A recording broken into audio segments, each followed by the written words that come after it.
Good afternoon, Fargo. Fargo City Commissioner Tony Gehrig with your how I voted for the August 24 and September 8th Fargo City Commission meeting. Short agendas, so I just combined them. August 24, it's just an awareness thing. We special assess if you don't pay your utility fees and if you get hit with a nuisance fee and don't pay it. So a nuisance fee would be like not shoveling your driveway or your sidewalk. Would be like not mowing your grass. Then we get a complaint, and that usually means that someone from the city will come and do those jobs, or we get it hired, obviously, out from a private company. So just an awareness that I'm not doing for special assessments. However, it is required sometimes when people just don't pay their bills. So I think that's a fair use of that program. Let's see, we hired a new police chief at this meeting as well, David Cebulski. I've had the opportunity to speak with him one-on-one a few times since he's been hired. Very reasonable guy, very responsive. I've asked him numerous questions. I've asked him to get back on numerous things, and he has done those things. I do not see eye to eye on him with everything. For example, I do not agree with the downtown surveillance program. I've been trying to end that program since it began in 2012. It's become more and more expensive, and I believe we can use those dollars that we are spending on that program to buy police body cameras, which would be far more effective in catching criminals and in deterring crime in the first place. So great guy. I'm happy he's here, and he's doing a great job. All right, so for the September 8th meeting, okay, so TIFs. I'm not for using tax dollars for incentives for building things like apartments. There are, however, cases where that does make good sense. For example, for some low-income housing units, they are considered tax-free from the federal government because they're charities, right? So, like a church doesn't pay property taxes, for example. In the same way, these charities don't pay property taxes if they do certain things. There's a way for companies to invest in these properties, which then means that they're not tax-free, and so they can build bigger buildings, house more people if they become private.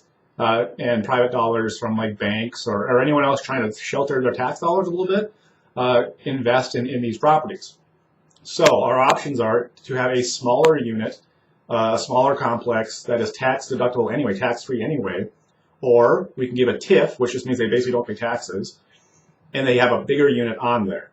So either way, we're not receiving property taxes from these places. Therefore, if we allow the private sector to invest and give them a tax break, then we get more bang for our buck. We get more units for low-income housing than we otherwise would. I hope that makes sense. But either way, we wouldn't be receiving them, and therefore I approved it, and so did everybody else, by the way. Cleanup week. So we were talking about cleanup week here in September, and this is obviously in the COVID environment. So the city workers were afraid of interactions with part-time workers. So labor ready is a big part of that for the city of Fargo. We hire 50 people, 100 people, depending on the day, depending on the workload. And these folks driving the trucks with our regular employees, there's no way to test all those folks, at least there wasn't at the time.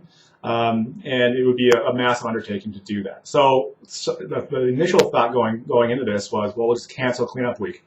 I was not for that. I was totally against that. The next thought was, okay, let's have drop zones. Let's have areas around the city of Fargo where people come and they drop their stuff instead of us going and picking it up from them. Again, that really negates the whole idea of cleanup week, though. The reason about cleanup week is you just take your stuff and just throw it on the boulevard, and we come and get it. And in that way, it really cleans. It's for fire safety.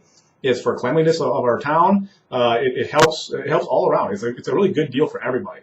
Though it is rather expensive for the city to do, people love it, and so do I. And there's no way that we can not do it the way we've always done it. So what we did was we hired a private company. We put out a request for proposals to the private sector, and of course the private sector stood up and they did it for us. Again, it was probably double the price than it is for us to do it the way we've been doing it. However, I think it's money well spent, and this is how we should be using our tax dollars: is to provide the services people rely on that otherwise wouldn't get done. And this is definitely one of those things. So we did a cleanup week in 2020. It was highly successful. We picked up a whole lot of garbage. And the private sector was there to step up and help us do that in a COVID environment. So a very, very special, very cool thing that happened, and I'm very proud of that. This is kind of random. In the COVID environment, well, actually, on a normal year, if you're a bar or a tap house or whatever venue you are, you can only have 5 outdoor events in a given time frame. And usually that's pretty much over the whole summer.